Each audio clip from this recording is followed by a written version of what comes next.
சொல்லுங்க. நீங்க கட்சிக்கு நல்ல விஷயம் பண்ணணுன்ட்டு நெறைய விஷயம் பண்ணுவீங்களா? இந்த மாரி சிலைய உடைச்சு அகற்றுறது அந்த மாரி இதெல்லாம் நேரம் செலவிடுவீங்களா? நான் உடைப்பேன்னு இல்லை, நீ வேணா பாரு, அதுவே உடைக்கப்படும். அது காரணம் உனக்கு சொல்கிறேன். நீ எதுக்கு ஆக்கிரமிப்புன்னு எங்கள் மக்கள் கட்டியிருக்க 60 ஆண்டுகளாக வாழ்ந்த வீட்டை இடிக்கிற?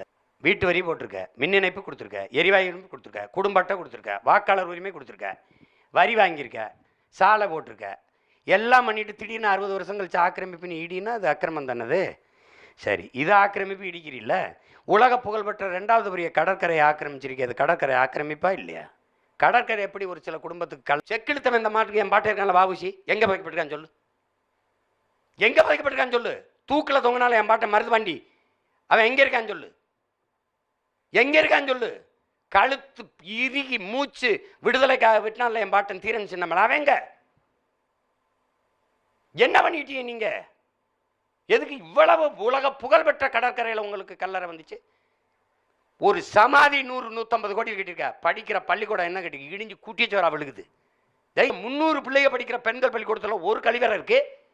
மரத்து நிழல உட்காந்து படிக்குது 1100 பிள்ளைய. ஒரு படிக்க பள்ளிக்கூடம் கட்டி கொடுக்க முடியல உன்னால. கோயிலிருந்து வெளியில கூட்டிட்டு வந்த வழிபாடுறது முட்டால் கடவுளை கும்பிடுறேன் முட்டா பைத்தியக்காரன் புதகுலியை கும்பிட விட்டா 2 ஏக்கர்ல படுக்கிற ஒரு மனிதனை புதைக்கிறதுக்கு 2 ஏக்கர் தேவையா? கடற்கரை தான், எவனுக்கும் கல்லறை இல்லை.